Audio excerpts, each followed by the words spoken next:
अगर आप सीयूईटी 2024 में शामिल होने वाले हैं, यह वीडियो आपके लिए बहुत महत्वपूर्ण है। इस वीडियो में हम सीयूईटी के पूरे बेसिक कॉन्सेप्ट को, आप किन किन विश्वविद्यालयों में एडमिशन ले सकते हैं, उसका सब्जेक्ट सिलेक्शन कैसे करना है, एग्जाम की जो प्रोसेस प्रक्रियाएं हैं वो कैसे शुरू होंगी, इन सब की चर्चा करने वाले हैं। अगर आप सीयूईटी के बारे में कुछ भी नहीं जानते हैं तो इस एक वीडियो के माध्यम से आपका पूरा कॉन्सेप्ट क्लियर हो जाएगा। एक बात बहुत ध्यान से समझिएगा कि अगर सीयूईटी के बेसिक्स क्लियर नहीं होंगे तो आप एग्जाम में बहुत अच्छा करके भी एडमिशन नहीं पा पाएंगे, क्योंकि सीयूईटी के कुछ रूल्स रेगुलेशंस बहुत अलग तरीके से बनाए गए हैं जिसको आपको फॉलो करना अनिवार्य है। तो आइए वीडियो की शुरुआत करते हैं। सबसे पहले हमारा सवाल है, क्या है सीयूईटी, कैसे करें तैयारी। BHU, DU, JNU, AU, JMI, MU ऐसे विश्वविद्यालयों में पढ़ने का जो आपका सपना है वो इसी एंट्रेंस एग्जाम के थ्रू पूरा होगा। लेकिन इस एंट्रेंस एग्जाम में बैठने से पहले आपको इसकी कुछ बारीकियों को समझना पड़ेगा। तो आइए पॉइंट बाय पॉइंट एक एक चीज को समझे। सबसे पहले कि सीयूईटी क्या है। तो सीयूईटी का जो फुल फॉर्म होता है वो होता है कॉमन यूनिवर्सिटी एंट्रेंस टेस्ट। पहले इसको कहा जाता था सेंट्रल यूनिवर्सिटी एंट्रेंस टेस्ट, लेकिन अब इसके अंतर्गत देश भर के प्राइवेट, डीम्ड, स्टेट जितने भी तरह की यूनिवर्सिटीज हैं उनको इसमें शामिल कर लिया गया है। सीयूईटी एक एग्जाम का नाम है जिसके थ्रू मुख्य रूप से आपको विश्वविद्यालयों में दाखिला मिलेगा। यह एग्जाम जो कंडक्ट कराता बॉडी, उस बॉडी का नाम है NTA, national testing agency.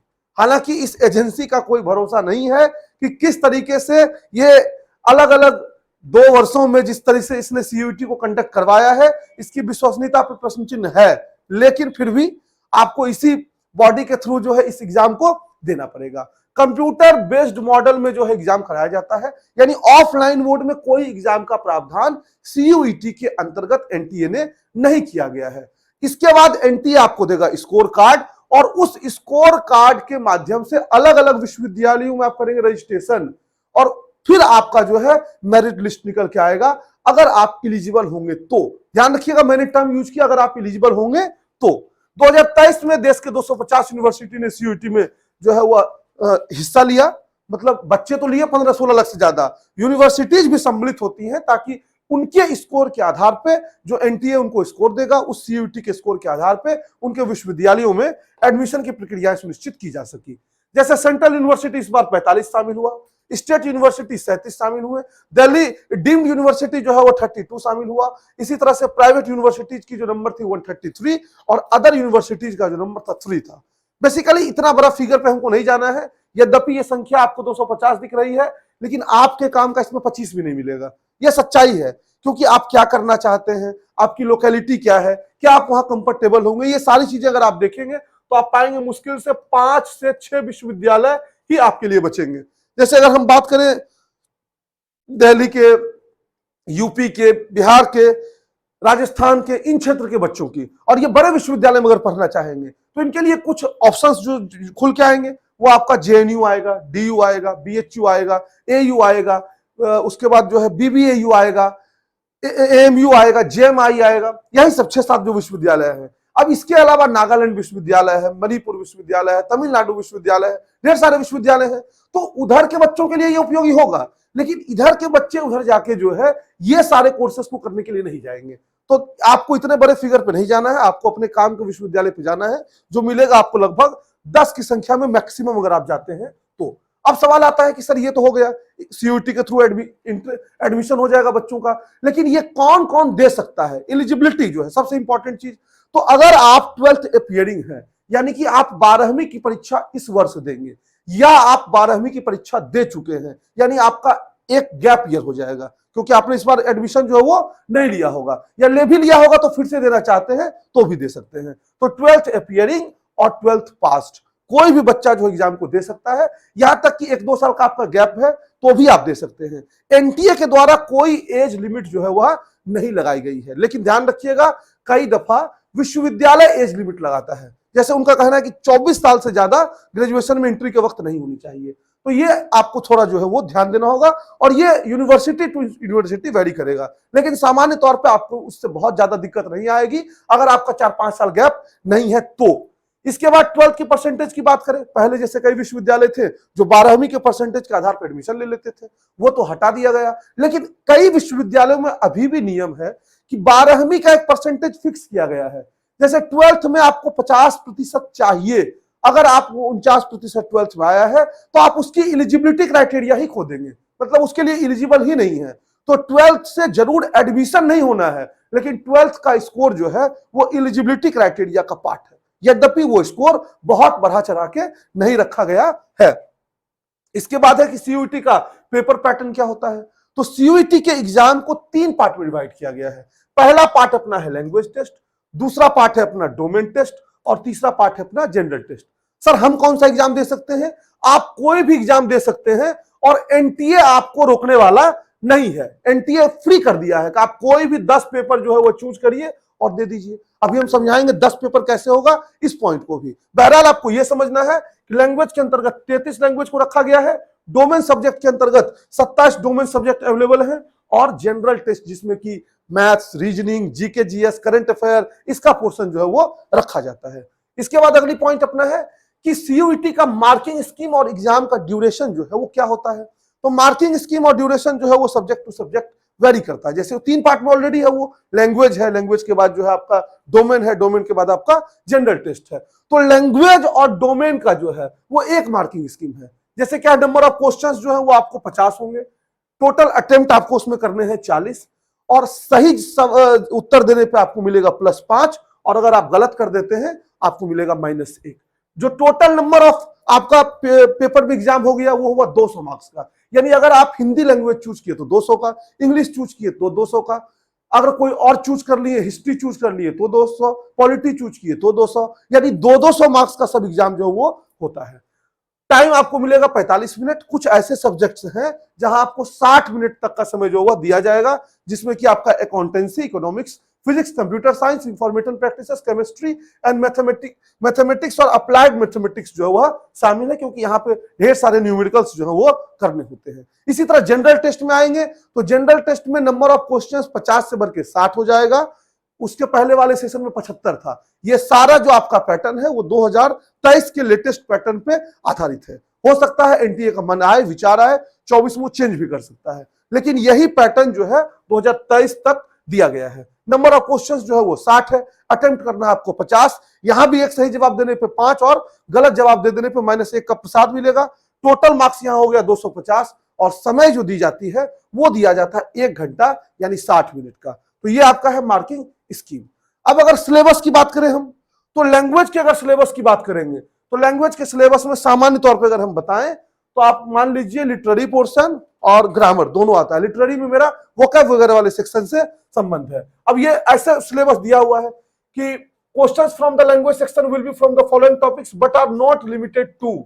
Syllabus जो है वो बोल दिया ये है, लेकिन इतना ही नहीं है, जिसमें आपको factual, narrative, literary, verbal ability, rearranging the parts, choosing the correct word, synonyms and antonyms, vocabulary, ये सारे पोर्शंस जो है वो आपको इंग्लिश में दिए गए हैं। ऐसे ही हिंदी में भी आपको ऐसी चीजें, जैसे यहाँ पे मान लीजिए वर्बल एबिलिटी हो गया तो वहां पे भी जो आपको दे दिया जाता है कोई पैराग्राफ और उस पैराग्राफ से उत्तर देना है। या आपको जो है वोकैबुलरी में सिनोनिम सेंटोनिम देगा, वहां पर्यायवाची दे देगा, विपरीत शब्द दे देगा। तो ऐसी चीजें उधर भी आपको देखने को मिलेगी। और 33 सब्जेक्ट्स आपके अवेलेबल है, जिसमें मुख्य रूप से हिंदी और इंग्लिश जो है वो बच्चे उसमें पार्टिसिपेट करते हैं। बाकी आप और भी अगर किसी भाषा में पार्टिसिपेट करना चाहते हैं तो आप कर सकते हैं, उस पर कोई रोक नहीं है, लेकिन ध्यान रखिएगा विश्वविद्यालय की एलिजिबिलिटी उसको लेके है या नहीं। इसी तरह अगर हम डोमेन सब्जेक्ट की बात करें तो डोमेन सब्जेक्ट में क्लियर है एनसीईआरटी ही पूछा जाएगा। जैसे मैंने आपको बताया 27 डोमेन जो अवेलेबल है, तो एनसीईआरटी की क्लास 12th की जो बुक है 2023 तक के हिसाब से वही आपका सिलेबस होने वाला है। यानी अगर अकाउंटेंसी की बात करें या बुक कीपिंग की बात करें तो क्लास 12th की बुक ले लेंगे। इसी तरह अगर आप लीगल स्टडीज की बात करें तो क्लास 12 की जो लीगल स्टडीज आती है, इसी तरह क्लास 12 की पॉलिटिकल साइंस, तो सारे सब्जेक्ट में क्लास 12 की पॉलिटिकल साइंस, क्लास 12 की एनसीईआरटी, और उसी एनसीईआरटी से आपको सारे सवाल जो है वह पूछे जाएंगे, उसके बाहर सवाल नहीं पूछे जाते हैं। लेकिन ये ध्यान रखिएगा कई दफा 11 के कॉन्सेप्ट्स जरूरी होते हैं। फिर भी हम लोग जब तैयारी करवाते हैं तो इस चीज का ध्यान रखते हैं कि 11th के कॉन्सेप्ट्स को बताते हुए 12th में जाया जाए। अगर इंपॉर्टेंट है तो क्वेश्चन भले ही 12th से पूछा जाएगा, लेकिन अगर आपका कॉन्सेप्ट नहीं होगा, बेसिक्स नहीं होगा, तो आपको दिक्कत क्वेश्चंस को बनाने में आएगी। इसके बाद अगर हम जनरल टेस्ट की बात करें, आपका लैंग्वेज का क्लियर हो गया, लैंग्वेज के बाद डोमेन का क्लियर होगा, 12th की एनसीईआरटी है।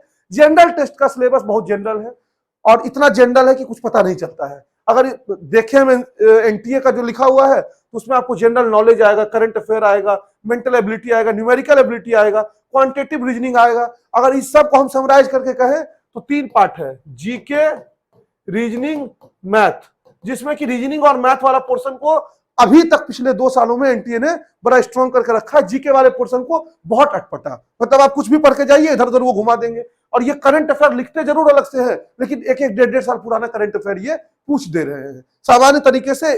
सामान्य जो एग्जाम होता है उसमें 6 महीने, 7 महीने, 8 महीने, लेकिन एनटीए बाबा का यहाँ पे कोई भरोसा नहीं है कि वो क्या पूछ रहा है। तो जनरल टेस्ट का भी सिलेबस जो वो काफी अनएक्सपेक्टेड है, लेकिन अगर आप ढंग से तैयारी करते हैं, रीजनिंग मैथ्स को अपने कंट्रोल में रखते हैं, तो आपका पेपर ये अच्छा हो जाएगा। और ध्यान रखिएगा, जनरल टेस्ट बहुत इंपॉर्टेंट है। कई विश्वविद्यालयों में आपका एडमिशन जनरल टेस्ट के थ्रू जो है वह होना है, अलग अलग कोर्सेज में।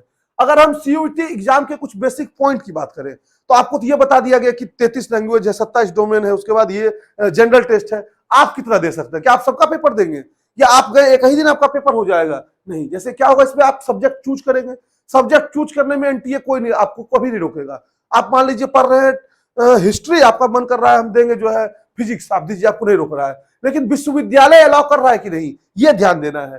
तो क्या है, टोटल 10 सब्जेक्ट जो है चूज कर सकते हैं 3 सेक्शन में से। कौन कौन सब्जेक्ट का एग्जाम देगा इससे एनटीए का कोई लेना देना नहीं है। मीडियम जो होगा वो इंग्लिश और हिंदी दोनों ही मीडियम में आप एग्जाम दे सकते हैं। इसके अलावा आप चाहे तो इंग्लिश तो कंपलसरी है ही, इंग्लिश के अलावा अपनी क्षेत्रीय भाषाओं में जैसे असमी, बंगाली, गुजराती, इन सब, कन्नड़, ओडिया, तमिल, तेलुगु, उर्दू, इनमें भी आप जो है वो अपना एग्जाम दे सकते हैं।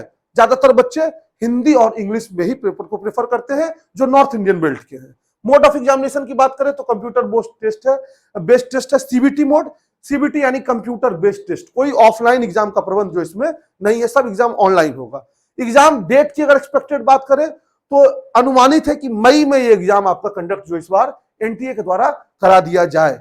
और पैटर्न की बात करें तो ये कंप्लीट ऑब्जेक्टिव टाइप यानी एमसीक्यू टाइप क्वेश्चंस पूछे जाते हैं। अब सवाल आता है कि सर हम किस सब्जेक्ट की तैयारी करें? जैसे हमको जो एग्जाम देना है सीयूटी का, तो हम किसकी तैयारी करें? तो इसके लिए आपको खुद से उत्तर ढूंढना होगा। और पहला उत्तर क्या ढूंढेंगे कि आप किस कोर्स से ग्रेजुएशन करना चाहते हैं। जैसे आप पहले ये लिखेंगे अपने पेपर पे, सब लिख के करिएगा कि मुझे क्या करना है, बीए करना है कि बीएससी करना है कि बीकॉम करना है कि बीएलएलबी करना है, या आप ऐसा ऑप्शन लेकर चलना चाहते हैं सर बीए भी कर लेंगे और बीएससी में टारगेट है, बीए भी साइड से तैयारी कर लेंगे। तो इन सारी चीजों को जब आप सोच विचार लेंगे तब आपके सामने एक विकल्प जो वो खुल के आएगा। जैसे आपके द्वारा चुना गया कोर्स किस किस विश्वविद्यालय में है। जैसे करना है आपको बीए, ठीक है। अब बीए का कोर्स मान लीजिए कोई विश्वविद्यालय चूज कर रहे हैं, जेएनयू, हिस्ट्री ऑनर्स से आपको बीए करना है। अब वहां हिस्ट्री है ही नहीं तो जेएनयू से नहीं कर सकते आप कुछ भी करके। तो आपको यह देखना होगा कि आप जिस कोर्स में एडमिशन लेना चाहते हैं वो उस विश्वविद्यालय में है भी या नहीं है। फिर विश्वविद्यालय के चुने कोर्स का पेपर पैटर्न क्या है, किस सब्जेक्ट के मार्क्स को जोड़ के मेरिट बनाया जाएगा। जैसे मान लीजिए कोई विश्वविद्यालय है, जैसे सपोज करिए जेएनयू है और बीएचयू है, आप दोनों ही जगहों से बीए करना चाहते हैं। बीए जर्मन जेएनयू में भी अवेलेबल है, बीए जर्मन बीएचयू में भी अवेलेबल है। तो अब आपको यह ध्यान देना है कि हम कौन सा विषय चूज करें जिससे जेएनयू की भी एलिजिबिलिटी क्राइटेरिया फुलफिल हो जाए और बीएचयू की भी। तो बीएचयू कहता है कि हम बीए जर्मन में एडमिशन जो लेंगे, जनरल टेस्ट प्लस एक लैंग्वेज, हिंदी या इंग्लिश में कोई, उतने लैंग्वेज तो हटा दिया, वो कहा हिंदी या इंग्लिश में ही कोई एक लैंग्वेज चाहिए। अगर आप उसमें कोई एक दे देते हैं तो आप हमारे लिए एलिजिबल होंगे, फिर मार्क्स के बेसिस पर आपका एडमिशन हम लेंगे। लेकिन जेएनयू कहता है कि नहीं, आपको जनरल टेस्ट प्लस इंग्लिश ही देना है, वो हिंदी का भी ऑप्शन हटा देता है। तो आपको इस तरह से समझना पड़ेगा कि आप सब्जेक्ट सिलेक्शन कैसे करेंगे, फिर आपका सब्जेक्ट बन पाएगा। ऐसे सब्जेक्ट का चुनाव करें जिससे अधिक से अधिक यूनिवर्सिटी के लिए हम लोग जो है वह एलिजिबल हो पाए। यही एग्जांपल जैसे हम दें, जैसे मान लो हमको करना है बीएससी डीयू से, ठीक है। तो डीयू से बीएससी करने के लिए अगर मान लो मुझे मैथमेटिक्स ऑनर्स चाहिए तो हमको लेना पड़ेगा फिजिक्स, केमिस्ट्री, मैथ्स प्लस एक लैंग्वेज लेना होगा, ठीक है, हिंदी इंग्लिश में। और ये लैंग्वेज जो है वो केवल पासिंग मार्क्स है, इसमें इसका मार्क्स ऐड नहीं होता है। आपको 33% मार्क्स चाहिए होता है पास करने के लिए, ठीक है। अब इसी सब्जेक्ट के आधार पे हमको बीएचयू में भी एडमिशन मिल जाएगा और यहाँ हमको पासिंग मार्क्स भी रिक्वायरमेंट जो वो नहीं है। यानी अगर हम बीएससी करना चाहते हैं तो जैसे हमने फिजिक्स केमिस्ट्री मैथ चुन लिया तो हमारा काम हो गया। लेकिन अगर हम एयू में आएंगे तो एयू कहता है कि आप जो है डोमेन तो दीजिए ही दीजिए, डोमेन के साथ जनरल टेस्ट और लैंग्वेज भी दीजिए। तो अब ये लैंग्वेज का भी मार्क्स एयू ऐड करेगा और प्लस जीटी भी बढ़ जाएगा। तो इस तरीके से इतने नंबर ऑफ सब्जेक्ट्स जो आपके आ गए, तब आप अलग अलग विश्वविद्यालयों की एलिजिबिलिटी क्राइटेरिया को फुलफिल कर पाए। आपका टारगेट एकदम यही है कि नहीं मुझे सिर्फ डीयू में ही जो है वो जाना है, तो आप सिर्फ पीसीएम लेके भी कर सकते हैं और बीएचयू भी उससे आपका कवर हो जाएगा। ये फॉर्म भरने वक्त ही चुन लेना होता है, ठीक है, कि आप किस किस विश्वविद्यालयों में कर रहे हैं। वैसे एनटीए कहता है कि आप चाहे तो बाद में भी ऐड कर सकते हैं, लेकिन एनटीए के 100 नखरे हैं। एक बार अगर आप एनटीए के चक्कर में फंस गए तो फिर पूरा जीवन जो है वो आपका एनटीए के मायाजाल में ही बीतने वाला है। जैसे मान लीजिए बीए करना है, कि एग्जांपल दे रहे हैं, बीए करना है मुझे डीयू से। अब डीयू का अलग नियम है, इसीलिए कह रहे हैं कि सीयूईटी जो है बड़ा कॉम्प्लिकेटेड है। तो डीयू कहता है कि केवल उन्हीं सब्जेक्ट से आपको एग्जाम देना है जो आपके 12th में है। आपको करना है बीए, लेकिन 12th में आपने पढ़ा फिजिक्स केमिस्ट्री मैथ, तो अब आपका एडमिशन बीए में होगा फिजिक्स केमिस्ट्री मैथ प्लस एक लैंग्वेज पे, और यहां लैंग्वेज का मार्क्स ऐड होगा। अब ये रूल देखिए, कोई बच्चा 12th में जो है हिस्ट्री पॉलिटी ज्योग्राफी रखा है, तो इस बच्चे को हिस्ट्री पॉलिटी ज्योग्राफी ही देना है।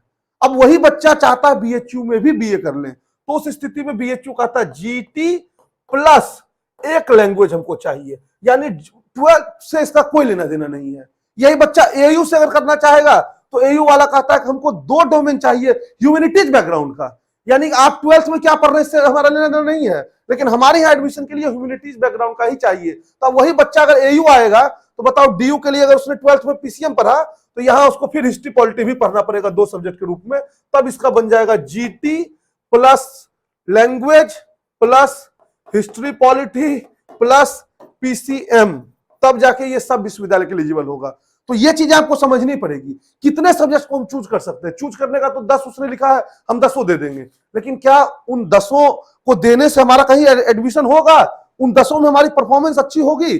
सिर्फ एलिजिबिलिटी पूरा करने से एडमिशन नहीं होगा ना, हमको मार्क्स स्कोर कर जो है उसमें स्कोर को जो है वो दिखाना होगा, मैक्सिमम स्कोर जो वो लाना होगा, तब जाके हमारा एडमिशन हो पाएगा। तो ये आप खुद से पूछेंगे। अगर हम कंक्लूजन की बात करें, इतना तो मैंने आपको समझा दिया, और इंडिविजुअल टू इंडिविजुअल में चेंज होगा, लेकिन अगर ओवरऑल कंक्लूजन की अगर हम बात करें तो आप अगर ह्यूमैनिटीज में देना चाहते हैं, केवल डीयू को अगर छोड़ दिया जाए, तो आप एक लैंग्वेज 3 डोमेन और जीटी ले लेंगे तो आपका काम हो जाएगा, ठीक है। डीयू में भी है यही चीज, लेकिन अगर डीयू में 12th वाला आप क्राइटेरिया नहीं ध्यान रखते हैं तो फंस जाएंगे। इसी तरह अगर हम साइंस स्ट्रीम की बात करें तो साइंस वाला का बड़ा क्लियर है कि एक लैंग्वेज और 3 डोमेन आप ले लेंगे तो मैक्सिमम यूनिवर्सिटीज को कवर कर लेंगे। मैक्सिमम ध्यान रखिएगा, एयू नहीं कवर होगा, मैक्सिमम हम कर रहे हैं। एयू के लिए फिर आपको जीटी भी ऐड करना होगा। इसी तरह कॉमर्स और बीकॉम रिलेटेड जितने कोर्सेस हैं उसमें आपको एक लैंग्वेज और 3 डोमेन और जीटी का एग्जाम देंगे तो वो आपका कवर हो जाएगा। कॉमर्स वालों के लिए भी जीटी बहुत इंपॉर्टेंट है। इसी तरह बीएलएलबी की बात करें, लीगल से रिलेटेड जो कोर्सेस हैं, तो उसमें एक लैंग्वेज, एक जनरल टेस्ट और एक जीटी आप देते हैं। एक डोमेन में लीगल स्टडीज रहेगा, ध्यान रखिएगा, तो आपका काम जो है वो हो जाएगा। कई बच्चे हैं जो कि बीएलएलबी के साथ साथ बी ऑप्शन लेकर चलना चाहते हैं, तो एक language plus 3 domain plus legal studies plus GT आप ले लेंगे तो आपका काम जो है वो हो जाएगा। एक चीज से सावधान रहिएगा, 12th वाला डीयू जो है लैंग्वेज और डोमेन सब्जेक्ट में उन्हीं सब्जेक्ट का पेपर सीयूटी में देंगे जो 12th बोर्ड में दिए हो। अगर आप 12th बोर्ड से इतर कोई सब्जेक्ट देते हैं तो दिल्ली विश्वविद्यालय आपके स्कोर को एक्सेप्ट नहीं करेगा। जैसे मान लीजिए आपने जो है सीयूटी में दे दिया हिस्ट्री ज्योग्राफी पॉलिटिकल साइंस, 200 में 200, 200 में 200, 200 में 200, 600 आउट ऑफ 600। अब आपको लगेगा हमसे बड़ा बादशाह ही कोई नहीं है, लेकिन 12th में आपने पढ़ा है पीसीएम फिजिक्स केमिस्ट्री मैथमेटिक्स, तो आप इलिजिबल ही नहीं हो गए इतना एग्जाम दे के भी, मैंने आपका एडमिशन ही नहीं लेगा, कहेगा हमको आपको मार्क्स लेना देना नहीं है क्योंकि आपने एलिजिबिलिटी को फुलफिल नहीं किया है। इसलिए एलिजिबिलिटी रूल को आप समझिएगा, वो बहुत जरूरी है। अब इतनी बात अब जब जान जाएंगे तब होती है कि कैसे करें तैयारी शुरू। अलग अलग कोर्सेज के लिए अलग अलग वीडियो जब जो है मालवीय एकेडमी पे आपको मिलने लगेगा। आपको बता दें कि मालवीय एकेडमी इंडिया की one of the leading institutions है जो कि सीयूईटी की तैयारी ऑनलाइन और ऑफलाइन दोनों ही मोड में करवाता है। लेकिन इससे पहले कि हम अपने कोर्स वगैरह के बारे में बात करें, वो आप पता कर लेंगे, हर जगह से आपको रिव्यूज मिल जाएगा कि मालवी एकेडमी का कोर्स कैसा है। बहरहाल हमारे पास दो तरह के बच्चे आएंगे, एक वो बच्चा जो कि ड्रॉप लिया हुआ है, दूसरा ये बच्चा जो 12th बोर्ड का स्टूडेंट है। अब कहोगे सर 12th बोर्ड वाले कि हमारी तैयारी से क्या जो है हमको कम मार्क्स लाना है, या ये कहें क्या हमको ज्यादा मार्क्स लाना है, ऐसा कुछ नहीं है। ना गैप से कोई फर्क पड़ रहा है सीयूईटी को, और ना ही आपका जो है ध्यान रखिएगा 12th बोर्ड अपीयरिंग है, इससे वो आपके लिए सांत्वना दे रहे हैं कि नहीं नहीं अभी तो बच्चा 12th बोर्ड दे रहा है तो इसका एडमिशन जो है वो कैसे तुरंत इंट्रेंस देना होगा। अगर आपको विश्वविद्यालय में पहुंचना है तो आप किसी स्टेज में है, ड्रॉपर हैं या 12th बोर्ड है, आप दोनों एक ही जगह पे हैं। जो ड्रॉपर स्टूडेंट होंगे उनके लिए तो मैं यही कहूंगा कि आपको तो अभी शुरू करना है, क्योंकि कोई विकल्प आपके पास नहीं है। आप जो है ऐसे नाव पे सवार हैं जहां आपके पास जो है कोई चारा ही नहीं है, आप बेचारा हो चुके हैं, ड्रॉप ले चुके हैं। तो आप ये बिल्कुल मत सोचिएगा 1-2 महीने बाद शुरू करेंगे। अब आती है 12th बोर्ड वाले बच्चे की बात। 12th बोर्ड वाला क्या सोचता है कि हम पहले सर बोर्ड एग्जाम दे देते हैं और बोर्ड एग्जाम के बाद जो वो तैयारी शुरू कर देंगे।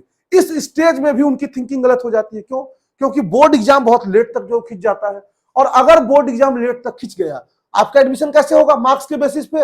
और ये ड्रॉपर भैया दीदी लोग जो हैं वो आपका तैयारी तो कर रहे हैं। तो मान लो 600 सीट है बीएचयू में या डीयू में, कहीं पे भी किसी कॉलेज में, तो उसी का एडमिशन होगा ना जिसका स्कोर अच्छा होगा। इससे क्या फर्क पड़ रहा है कि आपने 12th बोर्ड दिया है? इससे कोई फर्क नहीं पड़ना है। इसलिए अगर आप 12th बोर्ड के भी स्टूडेंट हैं तो ये आपके लिए उचित समय है। आप दोनों को बैलेंस करके तैयारी कर सकते हैं। इस पे अलग से भी हम वीडियो लाएंगे आपकी क्वेरीज के हिसाब से।